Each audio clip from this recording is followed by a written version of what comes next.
안녕하십니까. SPM 리서치의 김영지입니다. 오늘 말씀드린 내용은 지난주에 말씀드렸듯이 고용지표하고요. GSCPI 같은 그런 인플레이션 관련 지표들이 나와서 그거 한번 살펴보겠습니다. 부담이 좀 덜어지고 있다 이렇게 말씀을 드릴 수 있을 것 같아요. 그리고 이번 주부터 국채 발행 11월 거가 시작이 되거든요. 11월 국채 발행은 또 얼마나 부담이 될지 그거 한번 살펴보면서 금리가 또 어떻게 변할지 한번 찾아보겠습니다.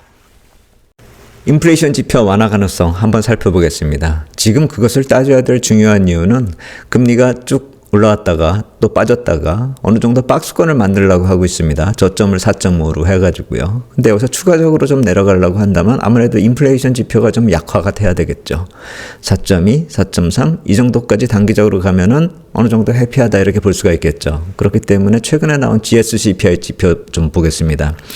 제가 지난주에 이 GSCPI를 기다리면서 두 가지를 말씀을 드렸죠. 이 꿈틀거리는 커머디티 시장이 기대 인플레이션 상승 자극으로 이어질까? 그러니까 여기서 이렇게 반등을 하고 있는 모습이 좀 더 이어진다라고 한다면 기대 인플레이션하고 좀 엮여가지고 상승 자극을 만들 수가 있는 것이고, 만약에 그게 아니라 최근에 나타났었던 상승을 다시 꺾고 내려간다라고 한다면 어느 정도 안정이 되는데 너무 내려가면은 이 디플레이션 쪽으로 또 우려가 생길 수가 있다라고 그 말씀을 드렸죠. 근데 이번에 나온 지표 보면은 약간 좀 걱정이 되긴 돼요.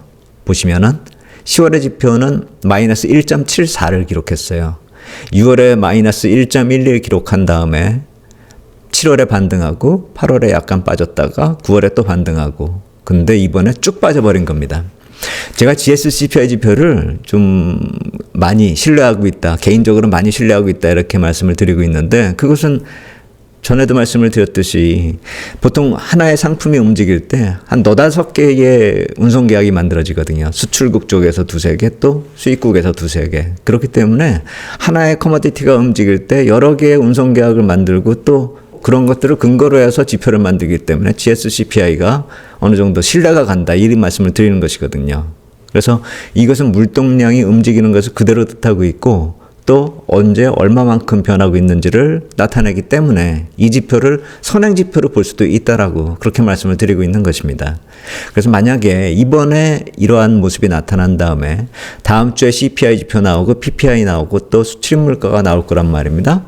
근데 만약에 이것이 이렇게 CPI나 PPI나 수출입 쪽으로 이어지지 않는다라고 한다면은 향후에 움직일 가능성이 더 크다.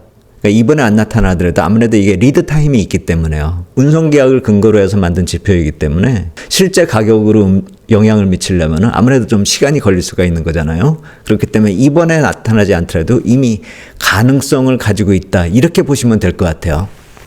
GSCPI는 뭐 이 정도까지 한번 보고요. 그렇다면은 이것이 영향을 어느 정도로 미칠 수 있을까? 만약에 지금 헤드라인 쪽에서 내려오다가 약간 멈춰 있는 듯한 그런 물가지표를 살펴보면 그렇게 나타나고 있잖아요. 근데 이제 에너지나 뭐 커머디티 쪽이 여기서 또 좀 더 이제 진정세로 들어간다라고 한다면, 그렇다면 예전처럼 헤드라인이 먼저 끌고 내려가는 그런 모습으로 이어질 수가 있다라는 것이죠.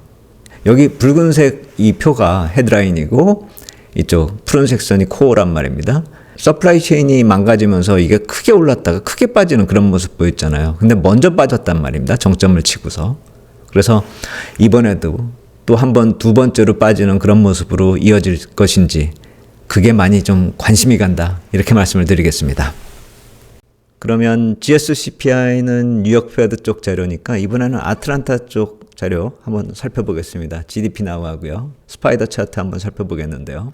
GDP 나우 쪽 보면은 쭉 빠지고 있습니다. 이거 오늘 밤에 또 자료 업데이트 될 거거든요. 1%대까지 이렇게 내려온 성장 지표. 여기서 조금 반등을 해줘도 상관없을 것 같아요. 여유가 생긴 것입니다. 인플레이션 지표들이요. 그리고 스파이더 차트. 보시면은 2020년 팬데믹 직전이 이 푸른색 선이고요. 지난 9월달, 비교가 되는 건 9월달이 될 테니까요. 녹색 선이고요. 그리고 10월달 주홍색 선이요. 가만히 보시면은 주홍색 선이 팬데믹 직전보다 좀 나아진 것도 이제 있긴 한데 이제는 좀 안 좋아진 것도 있다라는 점 보셔야 돼요. 이쪽이 고용주 쪽이고 이게 전체적인 양의 지표라고 볼 수가 있고 이쪽이 질적인 수준이다 이렇게 볼 수가 있고 또 인플레이션하고 관련된 쪽은 이쪽이다 이렇게 말씀을 드렸잖아요. 그렇다면은 9월보다 이쪽 인플레이션 관련된 쪽이 나아지고 있다. 그리고 다른 쪽은 팬데믹 당시보다도 더 나아지고 있다. 그렇다면은 우리가 서비스 쪽에서 고용이 그동안에 만들어 왔었던 그 인플레이션 우려감이 많이 완화될 수 있다는 점도 우리가 좀 생각을 해봐야 된다는 것이죠. 아까 말씀드린 상품 시장 쪽도 그렇고 성장 쪽도 그렇고 그리고 나머지 하나 남았었던 과열의 대명사였었던 고용 쪽도 이제 점차 안정으로 들어가는 것이 아닌가. 이렇게 된다면은 전체적으로 인플레이션 관련 지표들이 완화되고 있다는 걸 우리가 알 수가 있겠죠. 만약에 이렇게 서비스 쪽도 안정이 된다라고 한다면 아까 말씀드렸듯이 헤드라인이 끌고 내려가면서 이번에는 서비스도 동반해서 같이 완화될 수 있는 가능성을 키울 수 있다. 그런 식으로 지표들이 진행이 된다라고 한다면 금리가 단계적으로 좀 기대할 수 있는 10년물 기준으로 4.2, 4.3 이쪽까지는 쉽게 내려올 수 있지 않을까. 이거 한번 이번 지표 발표 기간 동안에 우리가 한번 기대하면서 살펴볼 필요가 있겠다. 이렇게 생각이 됩니다. 그리고 국채 발행 일정이 11월 전반부 일정 들어서고 있습니다. 얼마나 부담이 될까 또 한번 봐야 될 텐데요.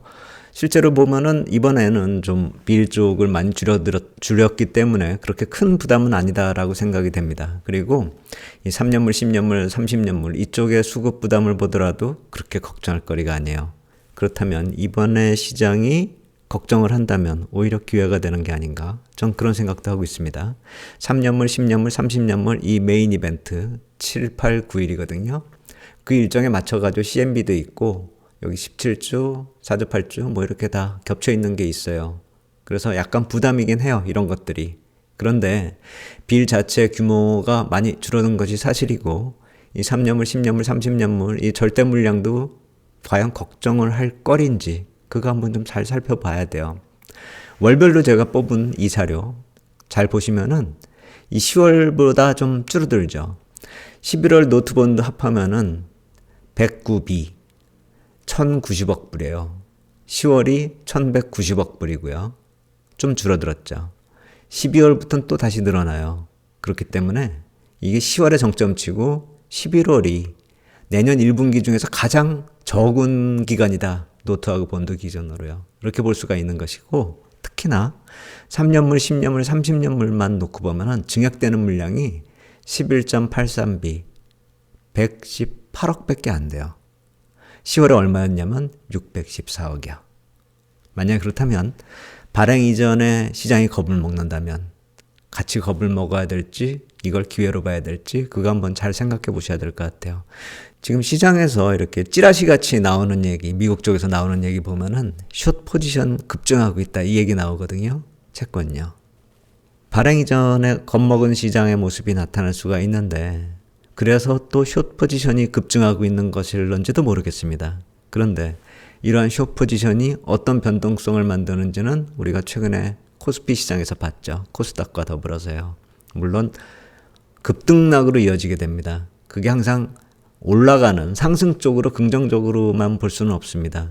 하지만 그것이 어떤 변동성을 만들고 하나의 큰 흐름에 있어서는 하나의 변곡점이 될 수 있다는 점도 우리가 좀 생각을 해봐야 될 것 같아요. 이번에는 국채 발행 기간이 항상 악재로 작용했기 때문에 좀 부담이 되긴 하는데 실제로는 별로 부담이 없는 부담의 탈을 쓰고 있는데 그것이 언제든지 호재로 반전될 수 있다는 점도 놓치면 안 될 것 같습니다. 오늘 정리해 보겠습니다. 인플레이션 관련 지표가 많이 좀 둔화되고 있어요. 11월이 아니어도 부담은 계속 시간이 가면 갈수록 가벼워질 가능성 보셔야 될 것 같고요.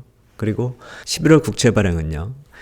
우리가 항상 이 국채 발행 기간에는 좀 부담으로 시장을 봐왔지만 이제는 물량이 좀 많이 급감하는 그런 종목들도 있기 때문에 예전의 시각으로 보면 안 된다 이렇게 생각이 됩니다. 그리고 이런 물량이 좀 줄어드는 시간이 11월로 끝나는 것이 아니라 12월이나 내년 1분기까지도 좀 더 이어질 수 있다는 관점에서 11월 국채 발행 기간은 특별한 의미가 있다고 봅니다. 3월까지 주는 시그널이 있다. 이 점에서 시장 볼 필요 있겠다. 이렇게 생각이 됩니다. 오늘 여기까지 하도록 하겠습니다. 감사합니다.